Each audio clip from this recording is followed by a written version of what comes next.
From the ridge, Wessel Crane finally saw the thing his post had spent 2 years trying to name, and it was worse than any of them had guessed. He lay flat on the cold stone between Edda and Petrol, the three of them pressed to the rock, and looked down into the valley the dead had been gathering toward for months. He was a monitor of the Still Watch. His whole job was to sit in the worst country in the world and watch the dead, to read them the way a fisherman reads the sea, and send word back to the coast when they began to move wrong. He had been doing it 9 years. He had never seen them do anything like this. The dead were building. Thousands of them filled the valley floor, not drifting, not the slow, mindless tide that had owned the interior for 200 years, working, hauling stone, cutting channels into the earth in long, straight lines no aimless thing would ever cut. They moved with a slow, terrible, patient order, like ants, like a labor gang, and what they were raising out of the dead ground was enormous. Earthworks, structures of dark stone, all of it ringed around a central shape that Crane's eye kept sliding off, the way your eye slides off a thing it does not want to have seen. Crane had watched the dead for 9 years. He knew everything they did. They drifted. They reached for warmth. They drowned the world and then they wandered it, mindless, patient, stupid. That was the one mercy of them, the bedrock fact the whole living world was built on. The dead had no mind, so the dead could not plan, could not build, could not be aimed. He was looking at thousands of them building a city. The bedrock fact was a lie, or it had stopped being true. And either way, the world the coast thought it lived in was not the world that existed. "How long," Crane said quietly, "how long have they been at this? Look at the stonework on the far side." Edda's voice was very flat, the way it got when she was holding something down. "Months, maybe longer. We've been watching the edges of it for a year and calling it strange drift patterns. This is what the patterns were, this." "That's not possible," Petrol whispered. He was 20. He had been a monitor 4 months. "The dead don't, they can't." "They are," Edda said quietly. She had trained Crane. She had trained half the monitors the watch had. "Somebody's making them." She pointed, slow and careful, at the high ground above the valley. "There." Crane followed her hand and saw the figure. It stood on the high ground above the work, and it did not labor, and the dead moved around it the way grain bends in the wind. It was too far away to have a face. Crane did not need a face. He could see the shape of it standing over the valley, and he could see the way the thousands of working dead leaned toward it, oriented on it, answered it. The rumor the coast laughed at had a body, and the body was standing right there. The Hollow King, not a story. A figure on a hill, making the dead build something the size of a city in the heart of the dead lands. "It's almost finished," Edda said. Crane heard it too. He was no engineer, but he had watched buildings go up his whole life on the coast, and he knew the look of a great work in its last days, the scaffolding coming down, the finishing labor, the shift from making a thing to completing it. Whatever it was, whatever it did, it was nearly ready to do it. "What is it?" Petrol breathed. "What's it for?"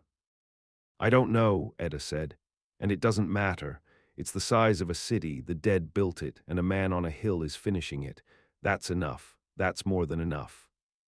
The coast has spent 200 years certain the dead can't be aimed. Somebody down there has spent months proving them wrong, and they're almost done proving it, and nobody west of the mountains knows." Edda let out a slow breath. "That's the most important thing the Watch has ever seen. We are the only people alive who have seen it. Which means we are the most important people alive until we've passed it on, and the least important the second after. Remember that. It matters in a minute." "We have to tell the coast," Petrol said. "They have to know." "They will." Edda was already easing back from the ridgeline. "We've seen enough, more than enough. We go back to the post, we send every word of this, and then we—" She stopped.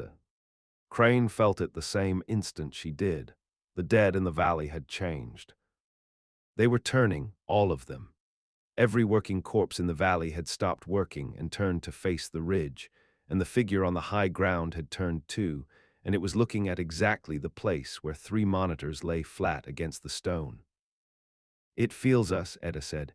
Move now, don't run straight, work the rocks, stay low, get to the post. She was already moving, fast and flat, the way 9 years in the interior teaches you to move. Geo. They went. The dead came up the ridge after them, and these were not the mindless kind. Crane had spent his whole career slipping through the drift dead unseen, the slow ones, the stupid ones, the tide that reached for the nearest warmth and never thought past it. These were different. These came up the slope fast and direct, oriented hunting, the precise kind that moved like tools in a hand. They did not lose the trail. They did not wander. They came on like hounds that had been given a scent, and the scent was 3 living bodies on a cold mountain. Crane ran. He had a long knife and he used it when he had to. A dead thing came at him out of a cut in the rock, and he put the blade through its skull and shoved it off the ledge and kept moving, because the head was the only thing that stopped them, and stopping for any longer than one strike got you swarmed.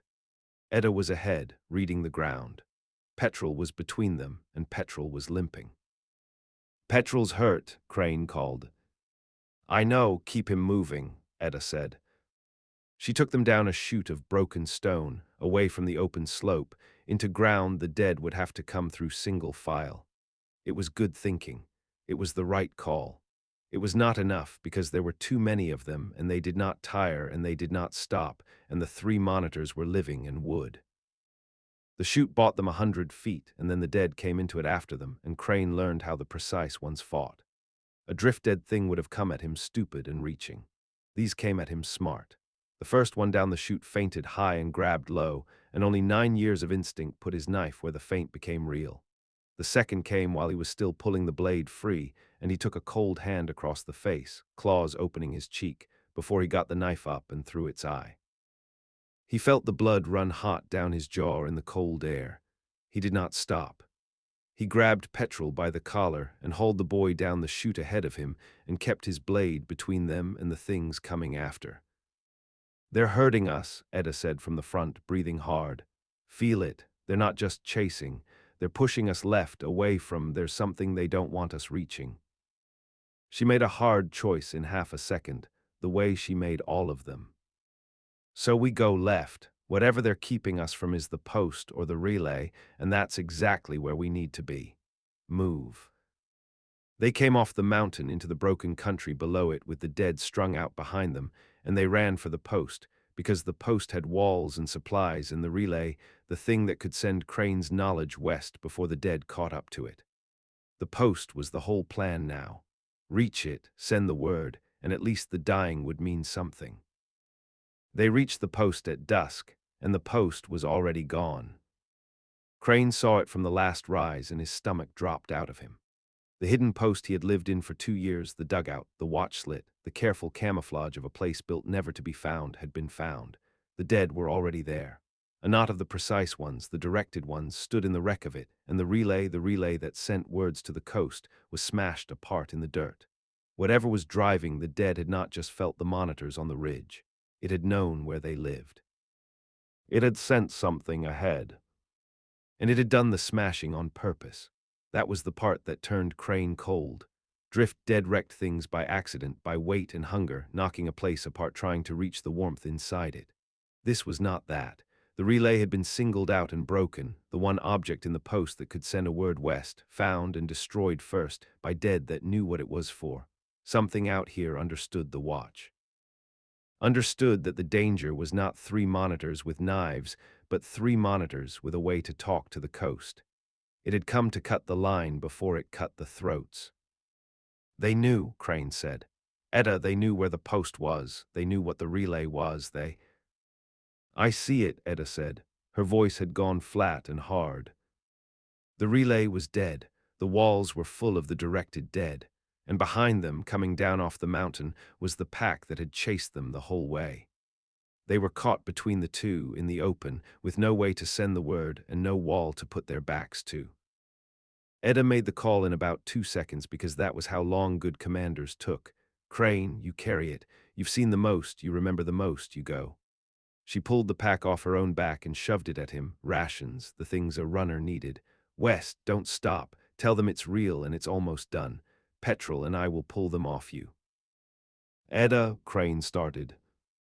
That's an order, Monitor. The word reaches the coast. That's the only thing that matters now, and you know it. Etta was already turning toward the dead, drawing her blade, putting herself and the limping boy between Crane and the pack coming down the mountain. Go and Crane, don't waste it.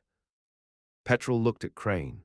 The boy was white with pain and fear, and he was 20 years old, and he knew exactly what Etta had just decided and what it meant for him, and he did the bravest thing Crane ever saw anyone do.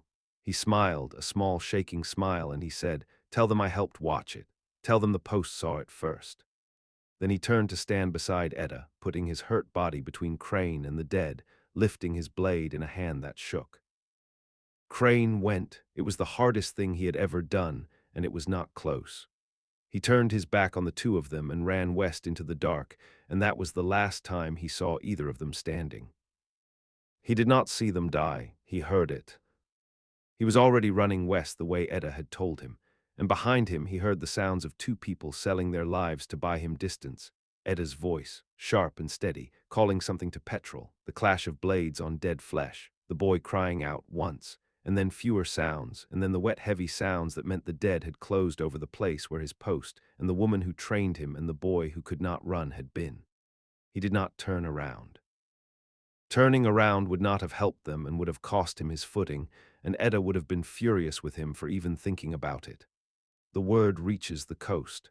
He ran, and he carried it, and he hated every step that carried him away from them and took every one of those steps anyway. That was the rule under a monitor's whole quiet craft, the cold rule Etta had beaten into him for 9 years.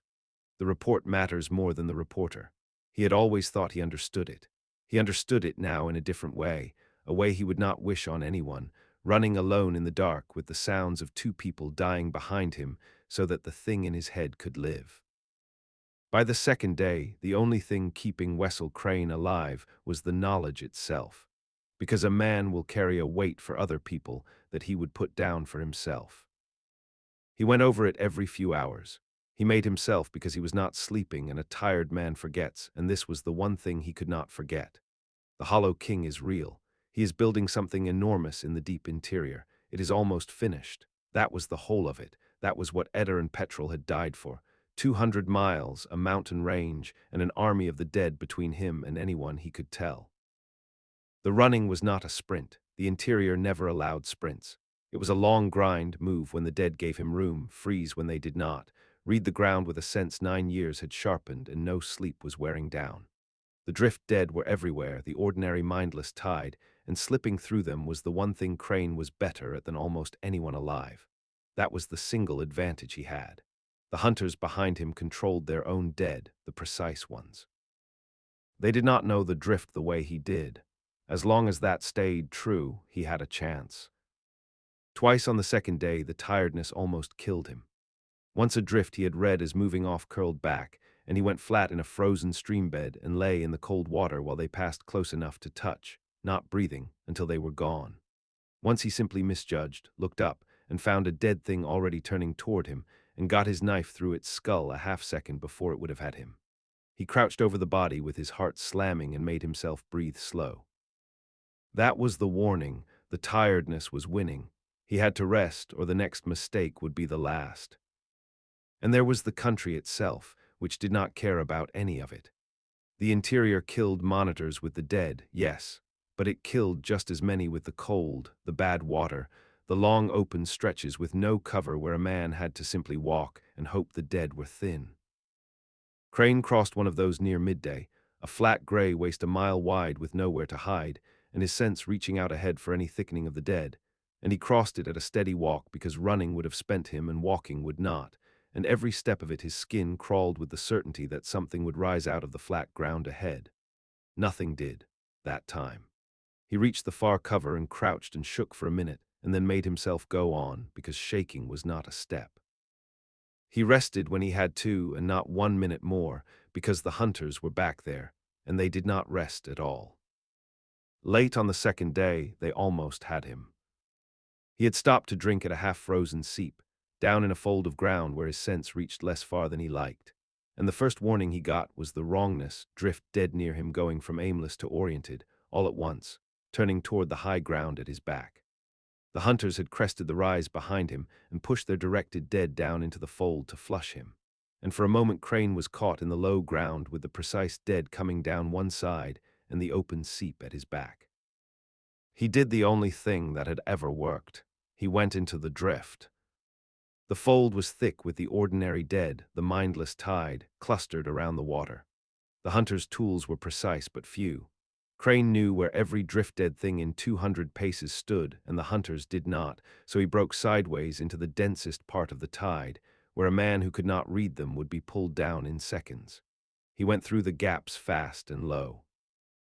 Behind him, the directed dead had to follow him into the press, and the press did not know friend from prey. It reached for the directed dead, and the hunter's line tangled, and Crane heard a hunter shout as the drift closed on him by mistake. He did not look back.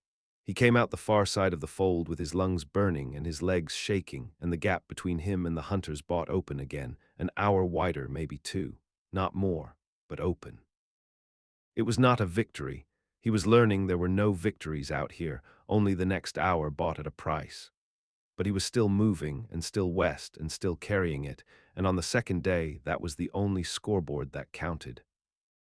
Then he came over a low rise, and the man was just there, sitting a dead horse in the open ground ahead of him, and Crane understood that the hunters behind him had not been the only thing on his trail.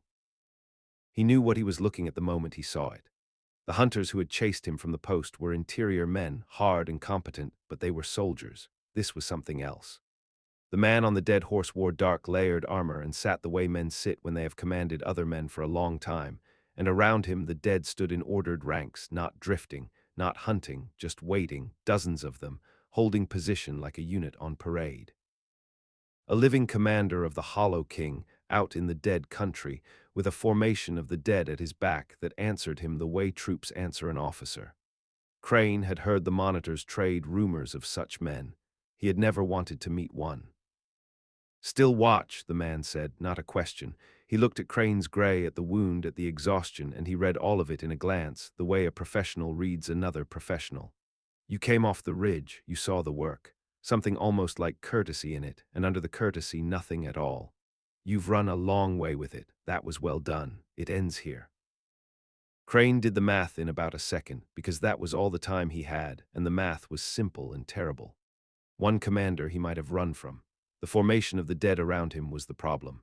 They were already moving, peeling off the flanks at no order Crane could hear, swinging wide to close around him, the precise kind, the coordinated kind, the kind he could not slip the way he slipped the drift, in open ground, with nowhere to put his back.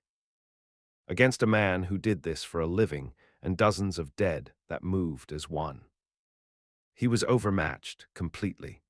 There was no version of standing here that ended with him alive, and he knew it the way he knew the cold, all at once and all the way through.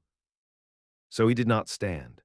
He ran before the commander finished expecting him to, while the encircling dead were still wide and the ring still open, breaking back into the right, not west. He could not go west through that formation, but sideways, toward broken ground where the dead would lose their lines and a single fast living man might not. He heard the commander say something unhurried and felt the dead change behind him, the whole formation turning to pour after him. He did not look back.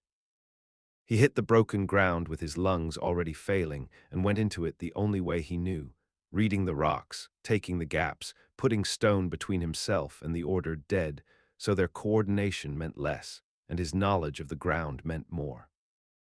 It worked barely, the way everything out here worked barely. The dead were not built for broken ground at speed, and the commander did not follow into it himself. A careful man did not chase one half-dead monitor into rocks where his advantage thinned. Crane came out the far side a mile on with nothing left in his legs and a new and worse understanding in his head. The hunters from the post wanted him dead.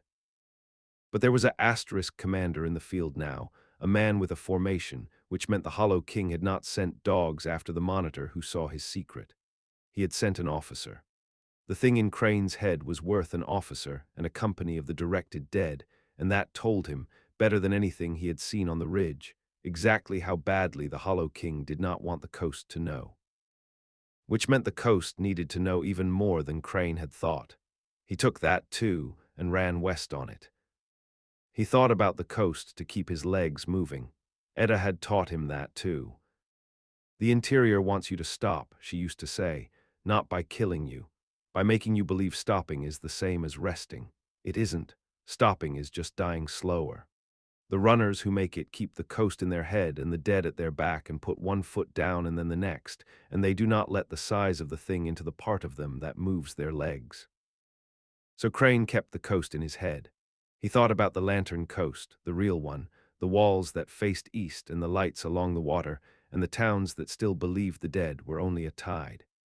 He thought about reaching the still watch, his watch, the one institution on the whole coast that was built to believe a half-dead monitor with an impossible story, because believing impossible things about the dead was the entire reason the watch existed.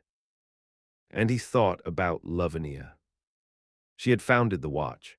She had built the whole thing, the posts, the monitors, the craft Crane had given his life to out of nothing, because she believed the coast could be protected if someone was willing to watch the dark and tell the truth about what was in it.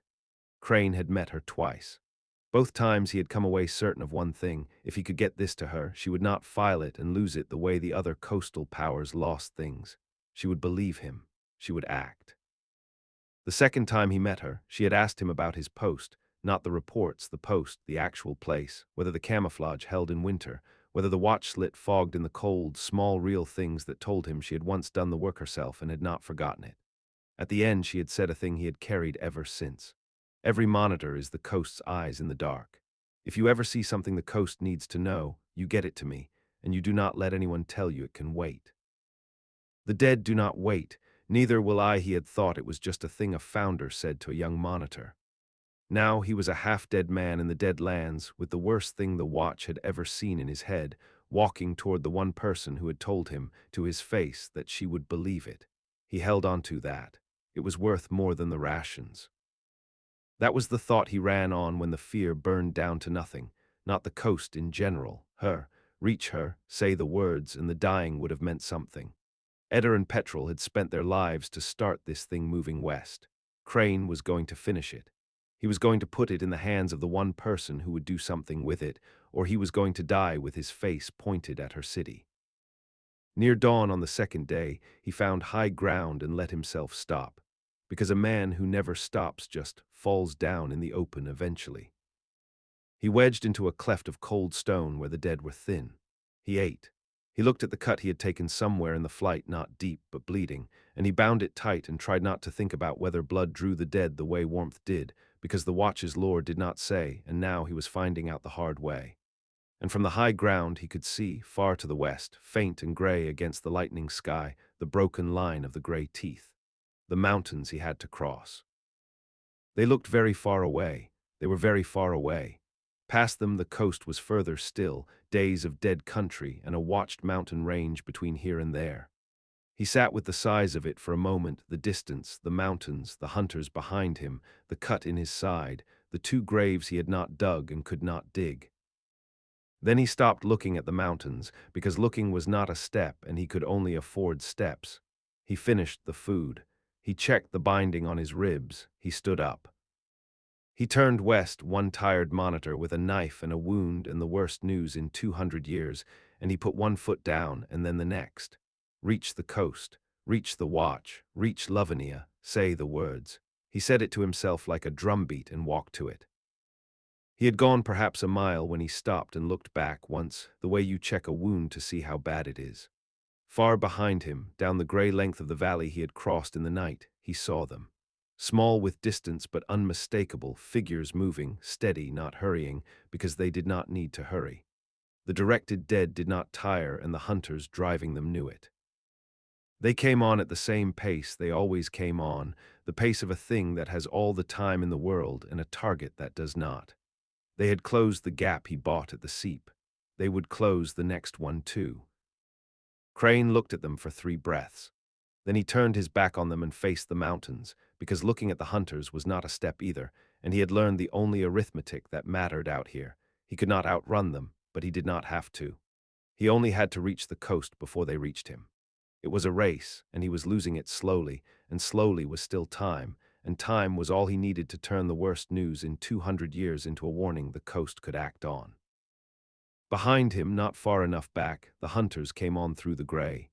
They had their orders. Theirs were the same as his, turned inside out. Do not let him reach the coast.